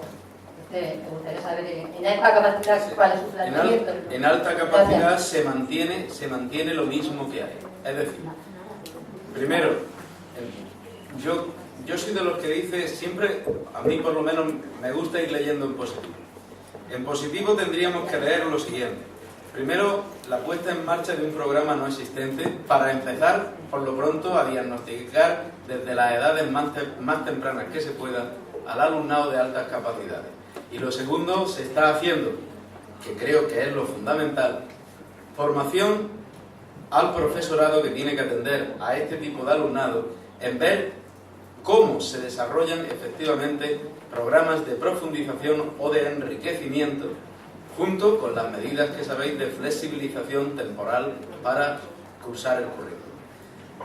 La LOMCE, lo que sí os quiero decir es que no ha cambiado las circunstancias, por eso no lo he mencionado, porque al no lo que estamos presentando es todo lo que es novedad. Sí, pero anteriormente no se habla tampoco, y sí se ha nombrado el tema de la discapacidad. Ya, pero yo sí yo lo tengo ahí presente y me alegro de que haya hecho la pregunta, porque efectivamente yo creo que el camino que se ha iniciado, para mí el más importante, y ese sí que lo considero, es el de formar al profesorado en que sepa cómo trabajar en programas de profundización o enriquecimiento, que como sabéis tiene ambos nombres y que es sumamente importante. El de la flexibilidad está ahí, el de la flexibilidad temporal, como muy bien sabéis, me supongo que os habrán orientado siempre, tiene en unas ocasiones sus ventajas y sus inconvenientes, porque los niños y los jóvenes, sobre todo son niños y jóvenes, por encima de lo que puede ser, digamos, los aprendizajes. Algunas veces lo que no nos debe de traicionar son los aprendizajes y lo que debemos de mimar es a las personas antes que a los aprendizajes. Y creo que de eso, si estáis metidas en el tema, sabéis de lo que estamos hablando suficientemente. ¿Vale? El tema es que la profundización es una extraescolar que se hace en horario fuera. No, la idea es desarrollar programas de profundización. ¿En la LOMCE? Sí, en la LOMCE y la LOE así lo contemplaba. Lo que pasa es que ha desarrollado solo el diagnóstico y la formación precisamente para que se pueda hacer, porque el gran problema, o uno de los grandes problemas que tiene nuestro país, no solamente en discapacidad, sino en altas capacidades, o lo que es lo mismo, en toda la atención a la diversidad, es que seamos capaces de tratar la diversidad desde una verdadera educación inclusiva, es decir, sin sacar a los niños, que eso lo he comentado antes alto y fuerte, sin sacar al niño del grupo ordinario, atenderlo en su diversidad. Ojalá fuésemos capaces de dar ese cambio en serio y conseguir que los de discapacidad y altas capacidades de su grupo ordinario puedan tener un tratamiento específico. Formación. Claro, es que es la clave. Mientras no haya profesorado bien formado, lo demás cae en vacío. ¿De acuerdo? Venga, continúa. Bien, nos vamos... Sí. Ah, vale. Yo soy de Jaén y bueno, un poco discrepo de lo que acaba de decir, porque sí que se deben de formar a los profesores, sobre todo en lo de la alta capacidad. Yo tengo un caso muy cercano. Y no, yo sé de las chiquillas salen 1 hora a la semana, no con su maestro, y encima el maestro, pues como que no le gusta el salón, porque interrumpe la clase y si luego pregunta, bueno, ¿qué deber? Ya le pregunta a tus compañeros porque ya no me puedo parar. Bueno, Entonces, no. pero fijaros, no podemos generalizar la buena o mala actitud, que no me atrevo a juzgarla, de un profesional y generalizar eso No, ya, al pero quiero conjunto de... decir... Por eso, pero quiero decir, eso, que si fuera así, habrá que corregir algunas cuestiones. No podemos decir que el conjunto, yo te podría decir, por poner un caso, voy a hablar de Granada, que es lo que conozco. Lo primero que se ha intentado es identificar centros o ciertos centros de referencia, donde, para empezar, todo el profesorado tiene conciencia de que allí hay alumnos con altas capacidades. Se está haciendo una formación intensiva no solo para los que atienden, sino para todo el profesorado en su conjunto. Y los padres también están tomando conciencia de dos cosas. Usted puede escolarizar a su hijo donde quiera, pero hay unos centros donde ya, igual que, por ejemplo, en sordos tenemos centros más especializados con todo, siendo centros ordinarios, pues estos son centros ordinarios, pero donde el profesorado y la comunidad educativa en general está empezando a tener conciencia de que allí hay un índice alto de alumnado con esta situación, que es una situación diferencial como otra cualquiera, ni mejor ni peor, simplemente distinta. Lógicamente, cuando todo el mundo va cobrando esa conciencia, al final las cosas se van haciendo bien. Por eso os digo que depende. Si eso es una mala experiencia, yo lo que digo es que habrá que corregirla. Pero esa no es la generalidad. También te lo digo. Rafael. Sí. Yo. Ah, perdón. Mi nombre está también escondida detrás de la... Mi nombre es Yolanda y vengo de Huelva y te quería preguntar sobre esta última que has puesto, que tú has dicho que no estabas muy de acuerdo porque podía... No, he dicho que esto es preocupante por las diferencias que puede crear entre centros. Simplemente. Eso. No el hecho de que se elija el profesorado, vamos a ver. El hecho de que creemos centros con perfiles demasiado elitistas. Porque ya, vamos a ver, yo quiero ser un padre que quiero tener libertad de elección. Y hay un modo de elección. Si empezamos a correr la voz de que en el centro fulanito de tal, para ir, tu hijo tiene que ser plurilingüe, tu hijo tiene que ser no sé cuánto, tiene que tener estas características, tiene que tener estas otras porque se le va a exigir, tú dices, mira, yo mi hijo que es muy normalito, allí no lo llevo. ¿Qué va pasando? Pues que empieza a convertirse en una élite, en otra élite de otro tipo porque se ha especializado en otra cosa, y cuando queramos darnos cuenta, el profesorado que yo selecciono es de estas características, el otro de estas, y al final yo digo lo de siempre. Y el que vive en un pueblo que no hay nada más que un cole, ¿no tiene esos derechos? O lo ideal no sería que todos tuviésemos las mismas oportunidades, con los mismos derechos, con un profesorado, que lo que hay que luchar es porque todo el profesorado sea excelente y no unos cuantos. No sé si me explicáis. No crear diferencias, sino dar calidad en todos los sitios. Cambiar la calidad en todos los sitios por calidad en algunos sitios. Pero eso es lo que habría que especificar una vez que se aplique esto. Y, por ejemplo, al hilo de lo de la compañera, que el profesor, siempre hay un profesor, como en todas las profesiones, que no ejerce bien su profesión. El director tiene potestad, que eso es una cosa que yo no entiendo, ¿no? Yo soy el equipo directivo de un centro. Escuchamos. El equipo directivo de un centro, y hay algún profesor que he recibido quejas de él por cómo da la clase, o porque como no la da, o por el trato. Ese director está atado de pies y manos, ¿no? No, en absoluto. Él lo que debe de hacer es tramitar eso a los servicios de inspección, que para eso están. Eso tú, no sé si tú lo sabrás, pero eso muchas veces queda en una mera anécdota. Bien, eso quedará en una mera anécdota si la comunidad educativa así lo plantea. Si la comunidad educativa no lo plantea así, eso no se queda en una mera anécdota. Yo os puedo comentar que expedientes disciplinarios se hacen múltiples sistemáticamente, entre otras cosas por el incumplimiento de las funciones. ¿Y cuando apelan a la libertad de cátedra, razón? La libertad de cátedra, y os podríamos enseñar muchas sentencias en ese sentido, dice que se queda detenida en los proyectos curriculares de los centros, que es donde comienzan precisamente los derechos del niño. La libertad de cátedra es algo que se ejerce, que se desarrolla fundamentalmente en las metodologías y en cómo exponemos unos contenidos. Pero la libertad de cátedra nunca es que yo hago lo que quiero en una clase. Precisamente el profesorado, y algunos compañeros están por aquí y os lo pueden ratificar, el profesorado tiene como diversos horarios. Y una parte de su horario, precisamente para garantizar toda la calidad que se le debe de transmitir al alumnado, más una igualdad a ser posible en esa calidad, es la de reunión en ciclos, en el caso de primaria, o de departamentos, en el caso de secundaria, donde cada profe, desde su libertad de cátedra, dice: yo creo que estos contenidos los podíamos exponer de esta manera, o de esta otra, con esta metodología, con esta otra.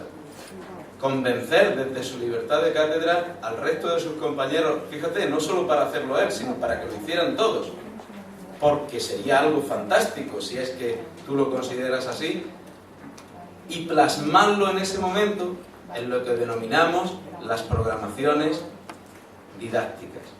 Esa programación didáctica, que es lo que determina el qué, el cómo y el cuándo vamos a enseñar a un niño. Una vez que tú has ejercido tu libertad de cátedra, ahora comienza el derecho del niño. Porque un niño no puede estar en función del profe que le ha tocado, sino de la garantía profesional de que va a recibir las enseñanzas con la calidad necesaria que se ha establecido en el centro para los distintos grupos de alumnos.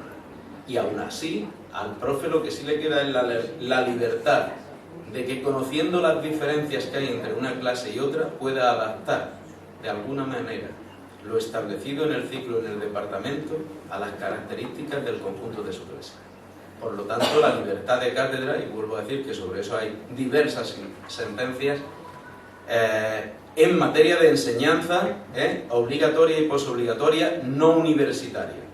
Otra cosa es si hablásemos de enseñanza universitaria, donde casi, cuando la Constitución hablaba del derecho de libertad de cátedra, estaba hablando, como dicen estas sentencias, más bien para las enseñanzas superiores que no para las enseñanzas no universitarias. Por lo tanto, lo de la libertad de cátedra no es una cuestión que se pueda esgrimir en las enseñanzas no universitarias con facilidad, sino que debe de trabajarse, lógicamente. A ningún profesor se le dice con qué metodología cerrada tiene usted que explicar, cómo tiene usted que dar estos contenidos. No, eso forma parte de esa libertad de cátedra, ¿vale? Pero no para hacer lo que yo quiera. Eso sí que no es libertad de cátedra. Eso no es libertad de cátedra. Bien, continuamos si os parece. Mirad, una cuestión que además creo que como padres y madres es bueno que conozcáis y que le da la LOMCE tanto a los equipos a los equipos directivos como al profesorado en general. Y es que son considerados autoridad pública. Y en cuanto a los procedimientos de adopción de medidas correctores, es decir, en cuanto a los temas relacionados con la convivencia, dice que tanto el equipo directivo como el profesorado disfrutarán de lo que se denomina presunción de veracidad. Es decir, que salvo prueba en contrario, lo que dice un profesor está por encima de lo que dice un alumno o un padre. Salvo prueba en contrario. ¿De acuerdo? Es decir, que los alumnos y los padres tienen que probar mientras que los profesores no deciden lo pasado lo que no ha pasado. La autoridad pública tiene esas prerrogativas. Se le ha concedido la atribución de ser considerados autoridad pública y, lógicamente, a partir de ese momento, si ante la palabra, vuelvo a insistir, de un alumno y un profesor, salvo prueba en contrario, prevalece la del profesorado.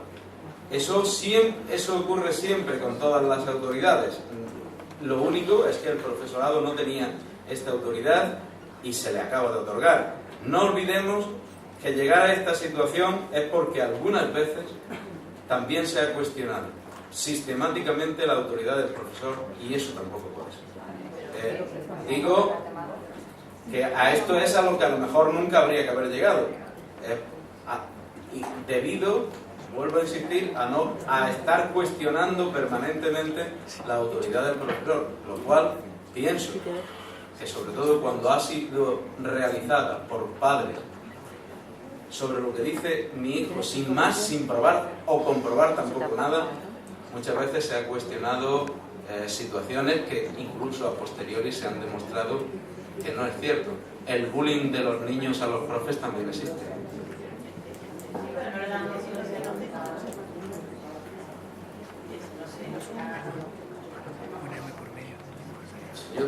Es que estoy enfadada. No te enfades. Sí, me enfado porque en qué situaciones quedamos los padres y los hijos. En un tema de acoso de un profesor hacia un niño que existe.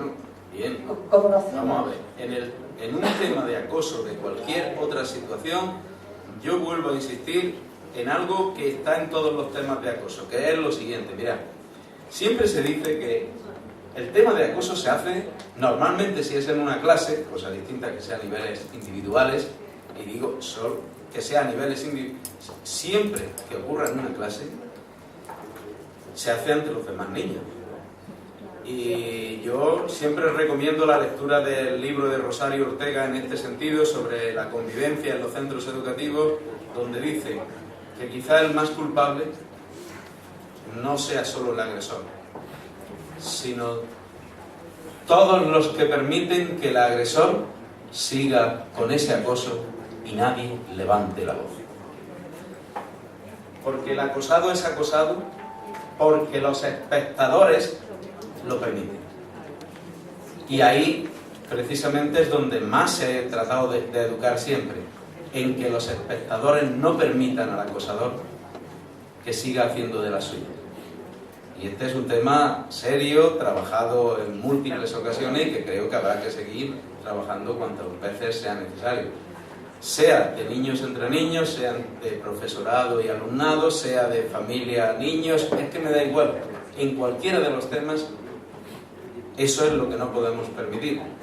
Un padre, por sacarlo fuera, seguirá siendo un acosador con sus hijos o con su mujer, porque el resto de los miembros tampoco lo denuncian y permanecen pasivos ante lo que está ocurriendo.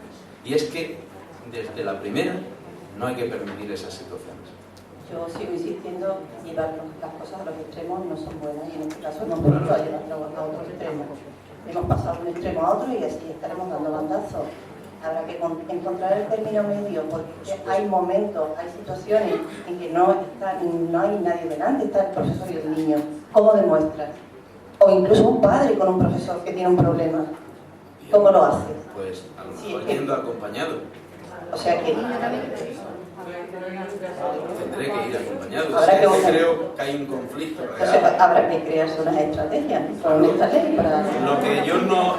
Es decir, fijaros, yo aunque los temas sean polémicos, sabéis que los traigo siempre. Sí, Porque creo que hay que ir con la verdad siempre. Que esto en algún caso puede ser negativo, en algún caso podría serlo. Lo que tampoco es positivo es que se le quite la autoridad al profesor, No, por supuesto. o como ha ocurrido, incluso se agreda al profesor y aquí no pasa nada. Esto había que poner pie en pared y a mí no me extrañaría que mañana los médicos, por lo que está ocurriendo sistemáticamente, también empiecen a ser considerados autoridad pública, porque lo que no puede ser es que usted me tiene que grabar en la tarjeta esto sí o sí, porque si no encima lo rasgo. Pero esto no puede ser.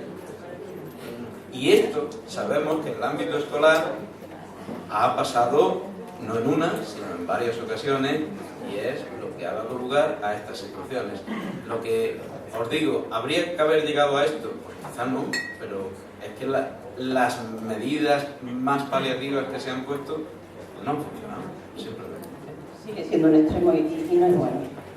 Y va a traer... Habrá que buscar, como dices, vías de alternativas donde estas cosas queden paliadas. Sí. Yo estoy como Manoli respirando muy profundo, intentando controlar las palpitaciones. Respirar profundo. Porque cuando sí que hay testigos, pero los testigos son los niños, son menores, y ponen las herramientas que los mayores o no, pero en determinados casos los mayores les hemos enseñado que hay determinadas pautas, igual que nos enseñan los papás, no. Un problema primero el tutor. Del tutor no te hace caso a la junta, de la junta al director, del director nada, inspección. Cuando los niños empiezan a dar esos pasos y el acosador va acorralando a los niños uno a uno y los coacciona, y la reacción del instituto o del colectivo, da igual, porque en primaria también pasa, apartar ese docente y llevarlo a otro centro, pues no es la solución. Y hay niños que aprenden a pelear y hay niños que aprenden a decir, no ha pasado nada, encima me han humillado, los mayores no me han apoyado, y además, como se ha apartado ese docente a otro centro, probablemente lo ha seguido haciendo, con la gravedad de que si tiene plaza en ese centro, antes o después puede volver, y se puede volver a repetir la situación.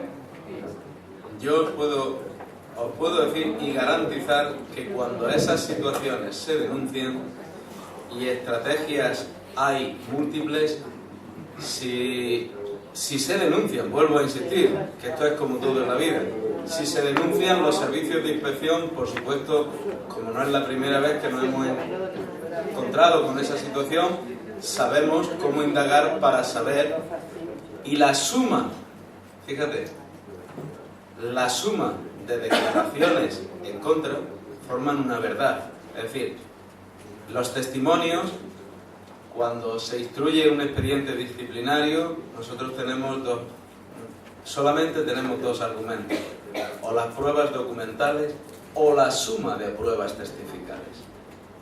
La suma de pruebas, hombre, que un niño diga, lo puedo cuestionar. Cuando muchos niños repiten y yo les cuento una situación que ellos no saben la que va a ser, y me repite lo que ha dicho otro, y llamo a otro y me repite, eso empieza a tomar síntomas de veracidad. Y en ese sentido, los profesores son sancionados de la manera que estipula, lógicamente, el ordenamiento jurídico.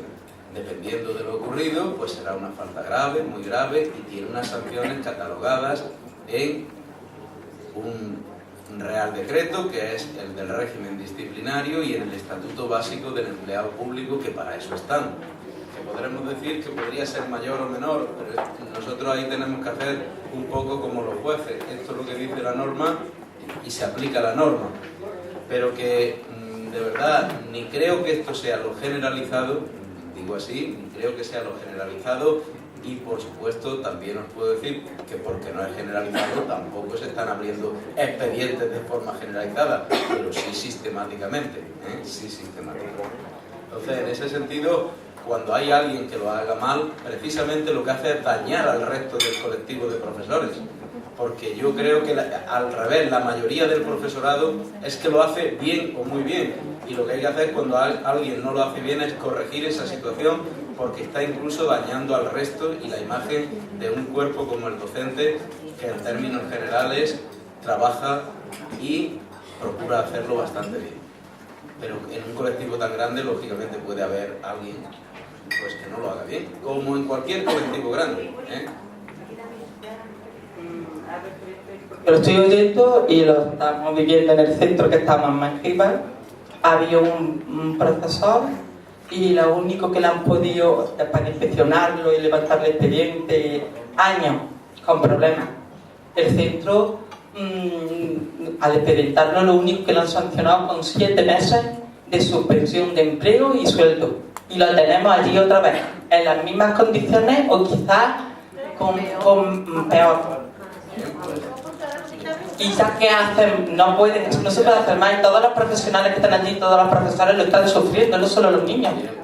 Yo solamente os digo una cosa: después de un expediente, si la actitud sigue siendo la misma, hay otro, y con una gravedad distinta, porque eres alguien que ya reitera en una situación.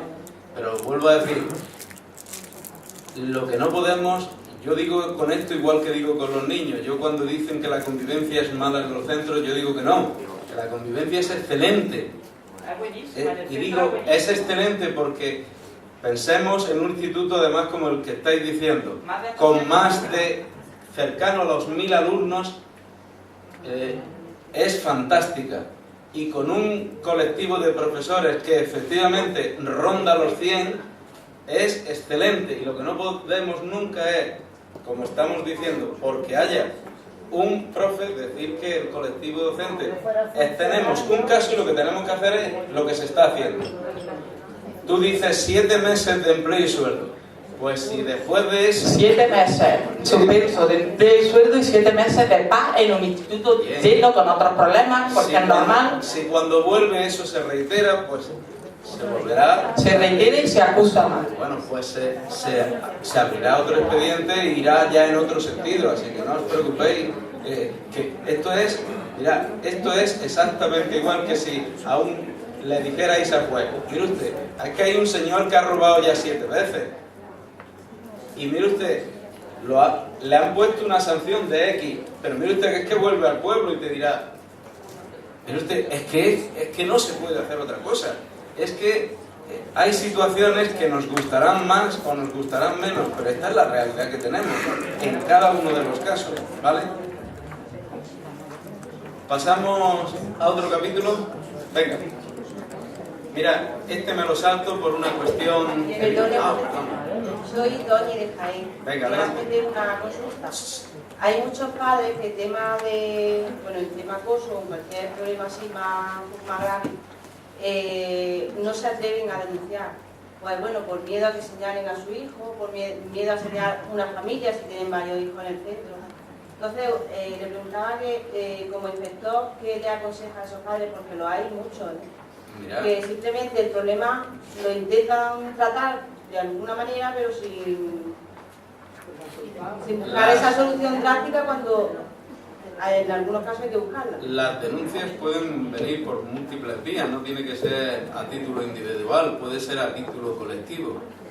Un título colectivo y que no tiene nombre, por decirlo así, no tiene nombre, tiene muchos nombres y apellidos por detrás, es la Asociación de Padres y Madres. Y además, como se dice, cuando un presidente o una presidenta ejerce de presidente, no es fulanito o menganita de tal, es el presidente del AMPA y está representando al AMPA, no está hablando por voz propia, sino por el colectivo de padres y madres que hay detrás. Yo lo que le diría a los padres es que efectivamente, si en algún sitio hay una situación en la que alguien a modo individual, por algún temor, no quiere denunciar, que utilice una vía más anónima como puede ser la asociación. En algún caso, hombre, yo siempre digo lo mismo, El primer paso debe de ser que deis conocimiento al director o directora de la situación, por si desde dentro puede haber alguna vía de solución. Cuando efectivamente esa falle, tendréis que acudir a la vía externa y denunciarlo en las delegaciones territoriales. Y efectivamente nosotros, bien si nos llama la dirección escolar o bien si nos llamáis vosotros, vamos a intervenir. Ojo, siempre y cuando podamos, que esta es otra, vuelvo a deciros que esto nos pasa igual que pasa con un juez. Nosotros no podemos acusar a un profesor por un me han dicho. Tenemos que acusar con pruebas y demostrarlo. Porque además, si no, él tiene otra vía, que es la vía judicial, donde incluso el que lleva es al inspector, por haberlo acusado sin pruebas. Es decir, nosotros tenemos, para que sancionar a un profesor, buscar las pruebas o evidencias que demuestren que aquello ha ocurrido. No es algo caprichoso, es que como me ha dicho un padre ya actual. No, mire usted, esto tiene un trámite largo, incluso en el tiempo, para ir comprobando pues todas las cuestiones y dándole la garantía a los interesados en todo momento. ¿Vale? Bien, nos vamos y cerramos este capítulo y nos dejamos fuera dos. Nos dejamos dos que los tenemos para mañana, que son consejos escolares y dirección escolar, que hablaremos de ellos también despacito. Y aquí entramos en la forma de implantación. Mirad, en la forma de implantación de la LOMCE, voy a poner un cuadro que se ve quizá más claro. En el curso 2014-2015 entrarán primero, tercero y quinto de primaria y se experimentará la primera evaluación del alumnado de tercero, ¿de acuerdo? De la misma manera empezará primero de formación profesional básica. En el 2015-2016 es cuando entrará el grueso de las enseñanzas, porque entrarán, fijaros, de golpe. Esta mañana cuando hablaban de dinero y de programas de gratuidad, yo decía, pues anda que la que viene el año que viene, segundo, cuarto y sexto de primaria, primero y tercero de la ESO, segundo de formación profesional básica y primero de bachillerato. En el 2016-2017 ya tenemos segundo. Este sería el primer año de cierre, para entendernos, ¿vale? Porque ahí tendríamos segundo y cuarto de la ESO, segundo de bachillerato, la evaluación final de cuarto, pero sin efectos académicos. ¿Esto qué quiere decir? La primera prueba final de cuarto se hará el curso 2016-2017. Pero si los niños no aprobaran la prueba, tendrían el título de graduado. ¿Vale? Es decir, examinarse se tienen que examinar. Pero si no la aprobaran, en ese año, por ser el primero, se les daría el título.